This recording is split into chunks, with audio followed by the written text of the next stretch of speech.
Howdy y'all, welcome back to another On the Mountain Ministries YouTube video. So I'm going through and I'm reading the book of Joel right now. It's 3 chapters, they're relatively short, and I figured I'd sit here and I'd read it real fast, verse by verse. I'm in New King James, so I'd recommend everybody open up their Bible and read along with me. It's interesting, I've read this before, it's been a long time, and I kind of forgot how much was in here. And so I went through and I read 2 chapters yesterday before I had to go into work, and then I was sitting there thinking about it, and I guess we'll get there. But in chapter 2, I was trying to figure out if this was near-term prophetic for the people of Judah, or if it was long-term prophetic for the judgment day. And so I was sitting there thinking about it, and it was funny because I was listening to a podcast, and they just happened to be talking about it. And so I figured that I'd sit here and read it real fast. So open up your Bibles to Joel chapter 1, and we'll read that real fast. Okay. Joel chapter 1, verse 1. The word of the Lord that came to Joel, the son of Pethuel. Hear this, you elders, and give ear, all you inhabitants of the land. Has anything like this happened in your days, or even in the days of your fathers?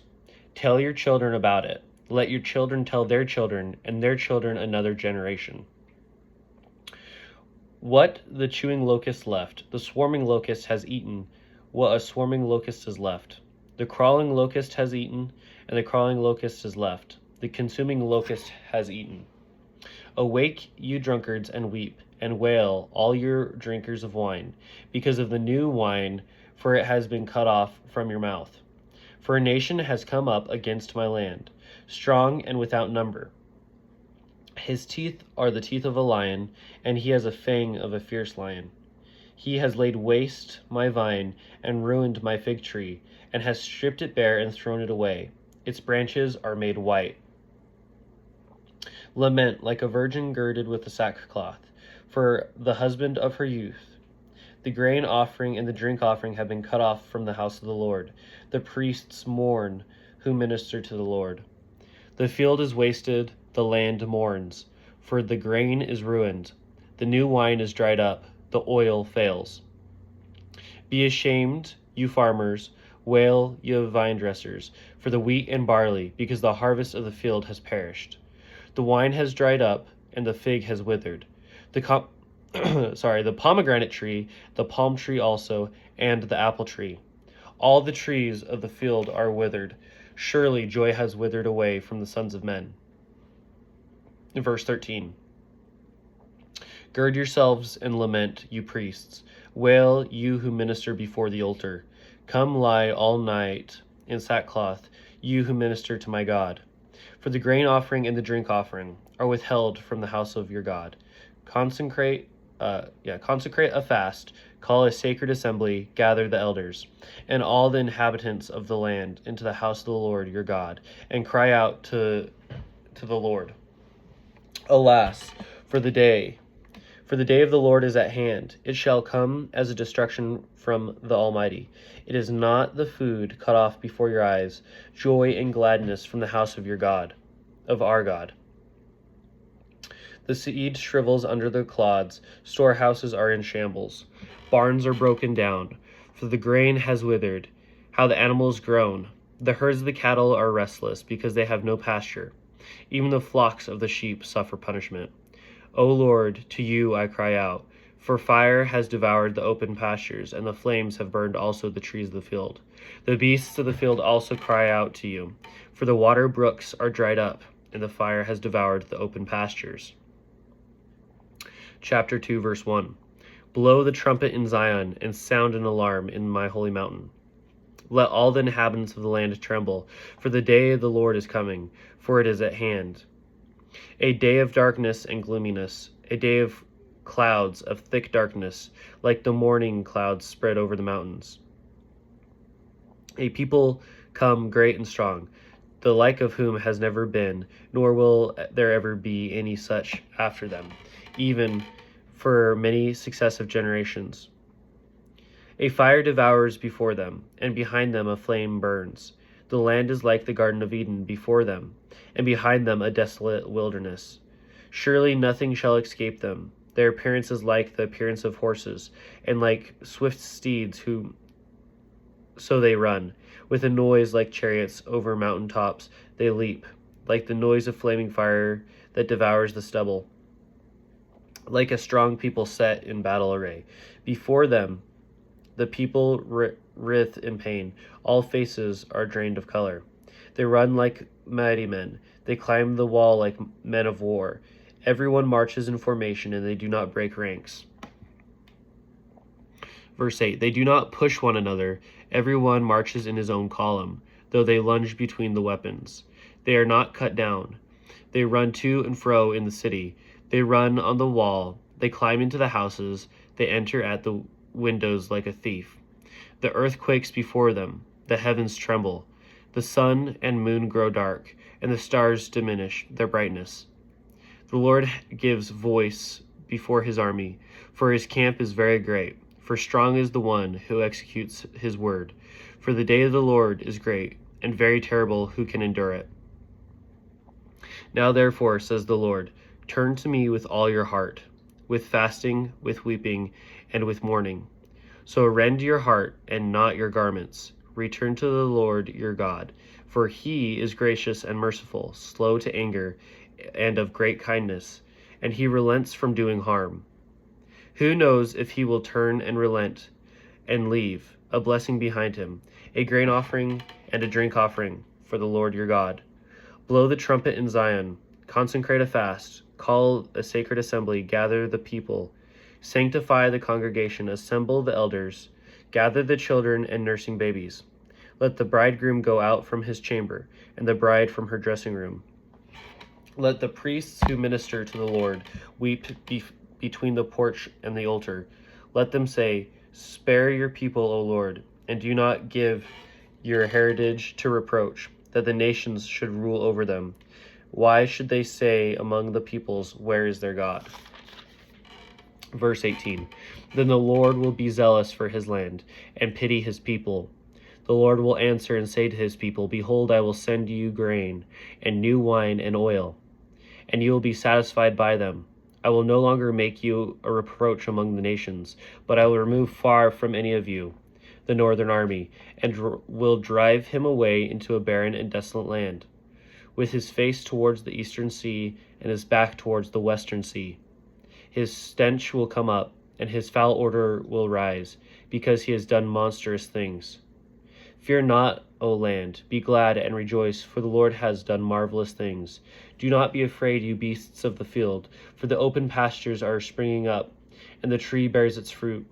The fig tree and the wine yield their strength. Be glad then, you children of Zion, and rejoice in the Lord your God, for he has given you the former rain faithfully, and he will cause the rain to come down to you, the former rain and the latter rain in the first month. Verse 24, the threshing floors shall be full of wheat, and the vats shall overflow with new wine and oil. So I will restore to you the years that the swarming locust has eaten, the crawling locust, the consuming locust, and the chewing locust. My great army which I sent among you, you shall eat in plenty and be satisfied, and praise the name of the Lord your God, who has dealt wondrously with you. And my people shall never be put to shame. Then you shall know that I am in the midst of Israel. I am the Lord your God, and there is no other. The people shall never be put to shame. Verse 28, and it shall come to pass afterward that I will pour out my spirit on all flesh. Your sons and your daughters shall prophesy. Your old men shall dream dreams, and your young men shall see visions. And also on my manservant and my maidservant I will also pour out my spirit in those days. And I will show wonders in the heavens and in the earth, blood and fire, pillars of smoke. The sun shall be turned into darkness, and the moon into blood, before the coming of the great and awesome day of the Lord. And it shall come to pass that whoever calls on the name of the Lord shall be saved. For in Mount Zion and in Jerusalem there shall be deliverance, and the Lord has said, among the remnant whom the Lord calls. Okay, guys, Joel chapter 3, verse 1. For behold, in those days and that time when I bring back the captives of Judah and Jerusalem, I will also gather all nations and bring them down to the valley of Jehoshaphat, and I will enter into judgment with them there on account of my people, my heritage Israel. For they have scattered among the nations, and they have also divided up my land. They have cast lots for my people, have given a boy as payment for a harlot, and sold a girl for wine that they may drink. Indeed, what have you to do with me, O Tyre and Sidon, and all the coasts of Philistia? Will you retaliate against me? But if you retaliate against me, swiftly and speedily I will return your retaliation upon your own head. Because you have taken my silver and my gold, and have carried it into your temples and prized... verse 5. Because you have taken my silver and my gold, and have carried into your temples my prized possessions. Also the people of Judah and the people of Jerusalem you have sold to the Greeks. That you may remove them far from their borders. Behold, I will raise them out of the place to which you have sold them, and will return your retaliation upon your own head. I will sell your sons and your daughters into the hand of the people of Judah, and they will sell them to the Sabeans to pay to people far off, for the Lord has spoken. Proclaim this among the nations, prepare for war. Wake up the mighty men. Let all men of war draw near. Let them come up. Beat your plowshares into swords, and your pruning hooks into spears. Let the weak say, I am strong. Assemble and come, all you nations, and gather together all around, because your mighty ones to go down there, O Lord. Let the nations be wakened up. Verse 12. Let the nations be wakened, and come up to the valley of Jehoshaphat, for there I will sit to judge all the surrounding nations. Put in the sickle, for the harvest is ripe. Come, go down, for the winepress is full, the vats overflow, for the wickedness is great. Multitudes in the valley of decision, for the day of the Lord is near. In the valley of decision, the sun and moon will grow dark, and the stars will diminish their brightness. The Lord also will roar from Zion and utter his voice from Jerusalem. The heavens and the earth will shake, but the Lord will be a shelter for his people and the strength of the children of Israel. So you shall know that I am the Lord your God, dwelling in Zion, my holy mountain. Then Jerusalem shall be holy, and no aliens shall ever pass through her again. And it will come to pass in that day that the mountains shall drip with new wine, and the hills shall flow with milk. And all the brooks of Judah shall be flooded with water, and a fountain shall flow from the house of the Lord, and water the valley of the acacias. Egypt shall be a desolation, and Edom a desolate wilderness, because of the violence against the people of Judah, for they have shed innocent blood in their land.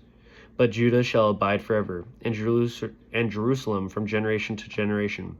For I will acquit them of the guilt of bloodshed, whom I have not acquitted, for the Lord dwells in Zion.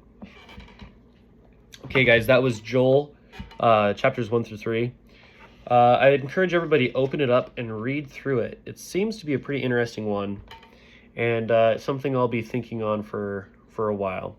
Have a blessed day, y'all.